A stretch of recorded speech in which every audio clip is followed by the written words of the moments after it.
Salut, c'est Gabi, bienvenue dans cette vidéo. Donc dans cette vidéo aujourd'hui, je vais partager avec vous les 5 plus grosses erreurs que font la plupart des entrepreneurs débutants. Donc l'idée de cette vidéo, c'est pas de dire que toutes les personnes qui se lancent dans l'entrepreneuriat et qui débutent font n'importe quoi. Pas du tout. L'idée de cette vidéo, c'est plutôt de mettre en avant les principales erreurs que font les personnes qui se lancent dans l'entrepreneuriat pour vous permettre de les éviter. Donc moi-même, j'ai fait la plupart de ces erreurs lorsque je me suis lancé, lorsque je débutais. Et elles m'ont fait perdre beaucoup de temps, voire même des fois de l'argent.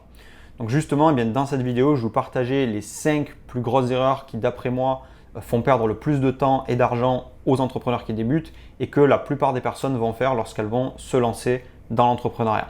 Alors c'est parti, on commence tout de suite.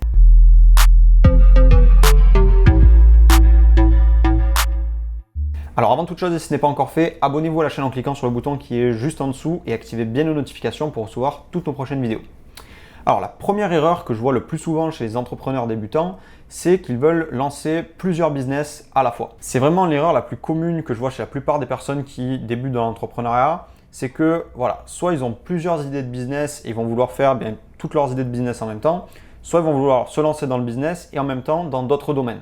Comme par exemple, ils vont vouloir faire du e-commerce, en même temps ils vont vouloir se lancer dans l'immobilier, en même temps ils vont vouloir faire de l'investissement, puis ils vont regarder ce qui se passe du côté des crypto-monnaies. Et en fait, ils vont avoir tous ces projets-là en même temps.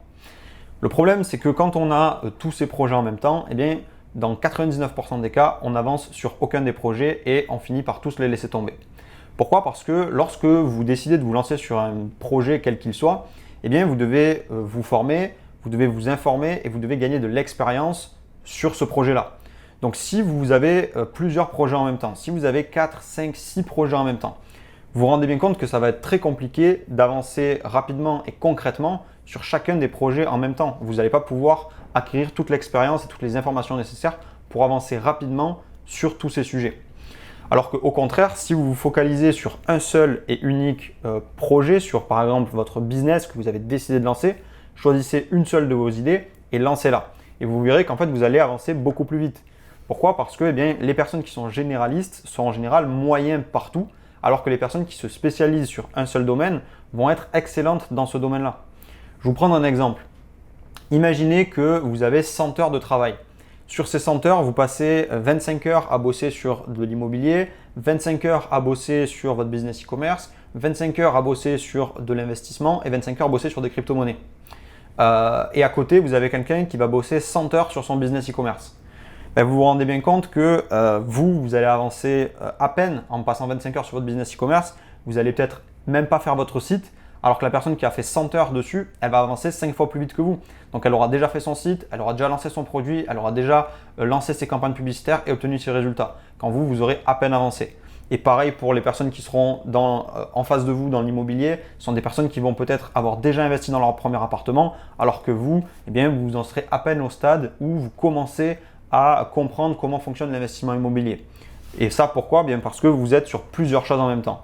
Et quand en plus, on est lent sur la plupart des sujets, quand les choses prennent du temps et qu'on n'a pas des résultats rapides et concrets, on finit par les laisser tomber. Et c'est ce que je vois chez la plupart des entrepreneurs qui font plein de projets en même temps, c'est que comme ils n'avancent pas et qu'ils n'ont pas de résultats concrets, ils finissent la plupart du temps par laisser tomber leur projet. Donc est-ce que ça veut dire qu'il faut laisser tomber tous vos autres projets et laisser tomber si vous voulez faire de l'investissement, etc. Non, ça veut juste dire que vous devez être capable de prioriser ce que vous souhaitez faire. Si vous souhaitez aujourd'hui lancer votre business, lancez votre business et vous vous mettrez à faire de l'immobilier ou de l'investissement plus tard. Ou inversement, si vous avez décidé que vous voulez faire de l'immobilier, dans ces cas-là, faites de l'immobilier et mettez votre business à plus tard. Ça vous permettra d'être focalisé et d'avoir des résultats. La deuxième erreur que je vois le plus souvent chez les entrepreneurs débutants, c'est de trop compter sur les aides de l'État. Je vois beaucoup trop de personnes qui veulent lancer un business et qui vont compter sur les aides de l'État pour se lancer. Que ce soit du chômage, des CPF ou tout autre type d'aide provenant de l'État ou d'autres organismes, le problème avec ces aides, c'est qu'elles ne vous mettent pas en condition pour réussir dans l'entrepreneuriat. Lorsque vous lancez un business et que vous vous servez des aides pour vous lancer, le problème avec ça, c'est que vous prenez pas ou peu de risques à vous lancer. Et quand on ne prend pas ou peu de risques à faire quelque chose, pas qu'on s'en fiche, mais on a beaucoup moins de pression, on est beaucoup plus tranquille et on va être beaucoup moins impliqué dans son business. Pourquoi ? Parce qu'il y a tout simplement moins d'enjeux. Lorsque vous misez votre argent réel, lorsque vous mettez votre propre pot en jeu, entre guillemets, vous allez être beaucoup plus motivé, beaucoup plus déterminé à réussir. Et moi, je le vois, la plupart des personnes qui bénéficient des aides et qui vont se dire, bah voilà, je vais me lancer dans le business, eh bien, qu'est-ce qu'elles font? Elles finissent finalement par regarder Netflix, ne pas être concentrées, ne pas vraiment travailler sur leur projet. Et du coup, ben, qu'est-ce qui se passe? Elles ne vont pas aller jusqu'au bout et finalement, elles vont finir par abandonner. Je vous prends un exemple. Admettons que vous devez courir une course avec une personne et le premier qui s'arrête a perdu. Et les deux personnes vont miser 100 euros. D'accord? Si je viens vous voir et que je vous dis, voilà, ben, ok, tu peux courir la course et si jamais tu perds, c'est moi qui paye les 100 euros. T'inquiète pas, tu n'auras pas besoin de me les rendre. Moi, je m'en fous. De toute façon, j'en ai pas besoin. Bon, ben, vous allez courir la course tranquille et puis au final, ben, vous savez que voilà, vous n'êtes pas obligé d'aller jusqu'au bout, faire trop d'efforts parce que ben, au pire, vous perdez rien. Alors que imaginez maintenant que vous courez la course, mais ce sont vos 100 euros qui sont en jeu, vos 100 euros que vous avez mis du temps à économiser et vous les misez et si jamais vous les perdez, c'est vous qui les perdez. Bien, vous allez être beaucoup plus motivé à réussir à gagner cette course, d'accord? Parce que vous avez mis votre peau en jeu.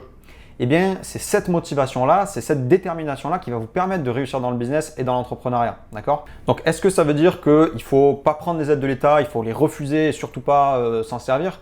Non, ça ne veut pas dire ça. Ça veut dire que vous ne devez pas compter là-dessus à 100% et vous ne devez pas vous dire « bon, bah, c'est l'État qui prend les risques pour moi ». Vous devez vous-même vous mettre en jeu également, prendre du risque pour avoir la motivation nécessaire pour aller jusqu'au bout.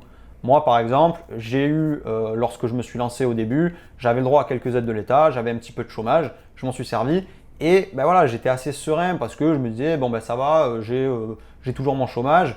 Et puis dès que ça s'est arrêté, dès que j'avais plus le droit, ben, j'ai mis les bouchées doubles et j'ai commencé vraiment à avoir des résultats. Pourquoi? Ben parce que je me suis rendu compte qu'en fait, les aides n'allaient pas pouvoir faire tout pour moi. D'accord? Donc j'ai eu vraiment la motivation et j'ai bossé 10 fois plus et j'ai finalement réussi à obtenir des résultats à ce moment-là.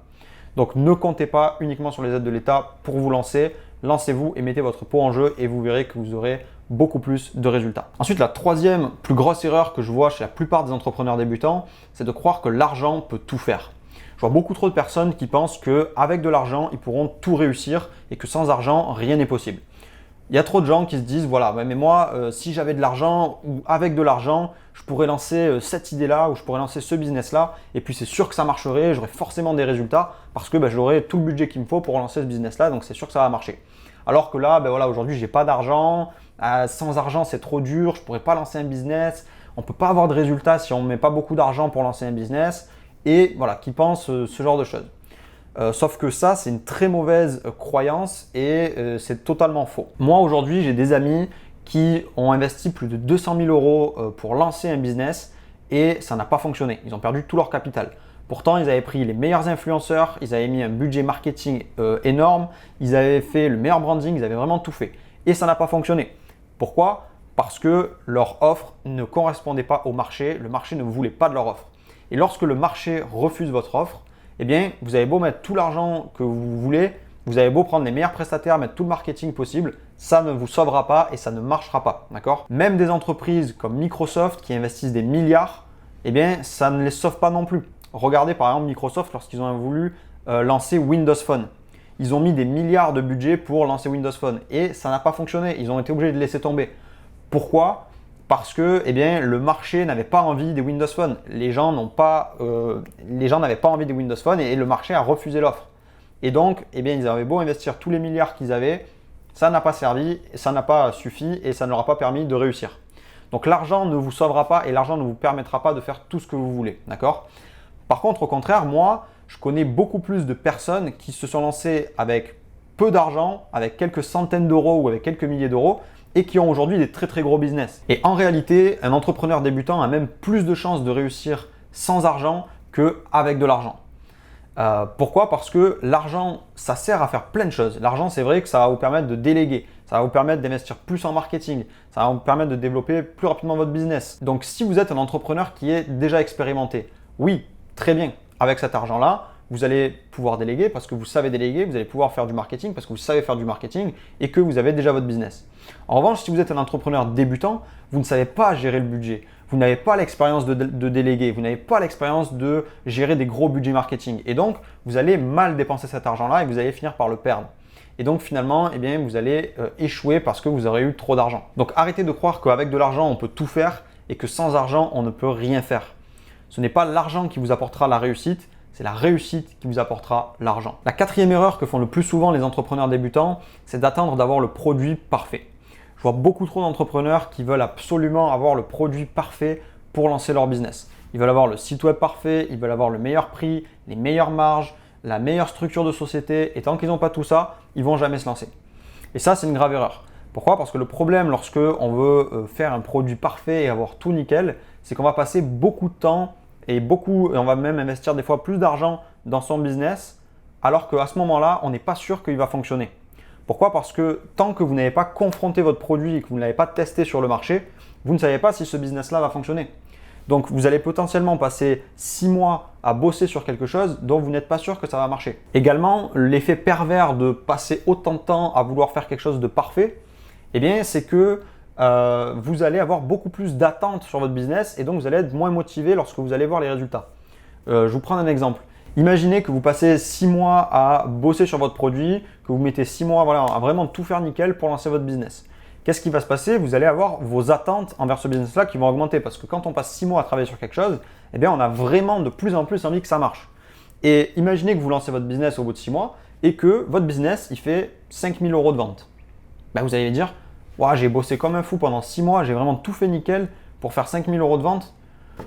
Ah, vous allez être déçu. Vous allez être déçu et vous allez vous dire, bon, au final, j'ai fait tous ces efforts pour seulement 5 000 € et vous allez arrêter. Maintenant, imaginez que vous lancez votre business en un mois. Votre produit, il n'est pas parfait, il y a encore plein de choses à améliorer dessus parce que vous n'avez pas eu le temps de tout faire et vous le lancez tel quel pour le tester sur le marché. Et à ce moment-là, vous faites 5 000 € de vente. Eh bien, vous allez être beaucoup plus enthousiaste, vous allez être beaucoup plus satisfait de vos résultats parce que vous allez dire, waouh, j'ai bossé pendant un mois, j'ai bossé intensivement, mais ça m'a pris un mois et j'ai déjà fait 5 000 € de vente. Et en plus, j'ai même pas tout amélioré, il y a encore plein de choses à faire.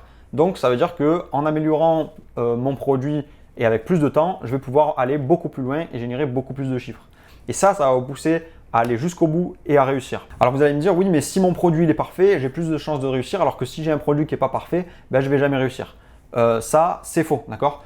Tous les produits que vous voyez aujourd'hui qui sont des gros succès sont des produits qui ont été lancés quand ils n'étaient pas parfaits. Regardez Facebook il y a 10 ans par rapport à ce que c'est aujourd'hui. Regardez Netflix il y a 10 ans par rapport à ce que c'est aujourd'hui. Regardez l'iPhone il y a 10 ans par rapport à ce que c'est aujourd'hui. Tous ces produits-là ont toujours commencé en n'étant pas parfaits. Ils ont été lancés, ils ont été testés sur le marché et dès que ça a été validé, ils se sont améliorés petit à petit. Et ça, c'est pareil pour tous les produits. Vous ne devez pas être parfait pour vous lancer. Vous devez vous lancer et améliorer votre produit pour obtenir le produit parfait. Enfin, la cinquième plus grosse erreur que font les entrepreneurs débutants, c'est de vouloir se former sur tous les sujets. Lorsque vous êtes un entrepreneur et que vous débutez, vous avez un avantage énorme. C'est que vous avez du temps. Et pourtant, la plupart des personnes vont gaspiller ce temps à se former dans des sujets dont ils n'ont pas besoin. Lorsqu'on était à l'école, on nous a toujours appris qu'il fallait apprendre le plus de choses possible sur le plus de sujets possible.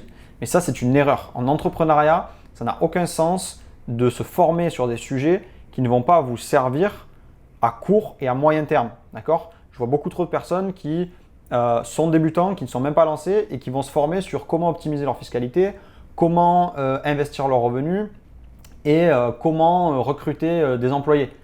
Sauf que, premièrement, toutes ces informations-là ne vous servent pas sur le moment à créer votre business. Donc finalement, vous allez investir votre temps et votre énergie dans des actions qui finalement ne vont pas vous permettre d'avancer. Donc en fait, ça vous ralentit dans le lancement de votre business. Et deuxièmement, toutes ces choses-là qui vont vous servir beaucoup plus tard dans le futur, au moment où vous en aurez besoin, vous aurez oublié ce que vous avez appris. Donc en fait, vous serez obligé de vous reformer à ce moment-là. Donc en fait, vous avez uniquement perdu du temps. Donc si aujourd'hui, vous êtes en train de lancer un business, concentrez-vous uniquement sur les informations qui vont vous permettre de vous lancer et d'avancer au quotidien sur le lancement de votre business. Ne cherchez pas à optimiser la fiscalité d'un business qui ne fait pas encore de bénéfices. Ne cherchez pas à recruter des employés dans un business qui n'existe pas encore. Ne cherchez pas à investir de l'argent que vous n'avez pas encore gagné. Ça n'a aucun sens, d'accord? Ça ne sert à rien d'anticiper les problématiques du futur. Vous devez vous former uniquement sur les problématiques de maintenant qui vous permettront d'avancer sur le lancement de votre business. Et de cette manière-là, vous serez dans l'action, ça vous permettra d'avancer car vous ne serez pas dans l'anticipation. Et croyez-moi, de cette manière, vous allez avancer beaucoup plus vite que 99% des entrepreneurs qui veulent se former sur tous les sujets et qui veulent savoir tout sur tout. On arrive maintenant à la fin de cette vidéo, donc n'hésitez pas à me dire ce que vous en avez pensé en commentaire. Également, pour les personnes qui souhaitent lancer leur business de box par abonnement, Avec Johan, on a créé la formation Golden Box qui a pour but de vous guider étape par étape dans le lancement de votre business de box par abonnement. L'avantage de cette formation, c'est que vous aurez uniquement les informations dont vous avez besoin et dans l'ordre dans lequel vous en aurez besoin. Ce qui vous permettra d'avancer rapidement, de ne pas perdre de temps avec des informations inutiles et d'éviter toutes les erreurs. Donc si ça vous intéresse, je vous mettrai le lien en description. Il vous suffira de cliquer dessus pour avoir l'accès aux détails du programme. Ceci étant dit, je vous remercie de votre attention. Je vous invite à mettre un gros pouce bleu si cette vidéo vous a plu et je vous dis à très bientôt.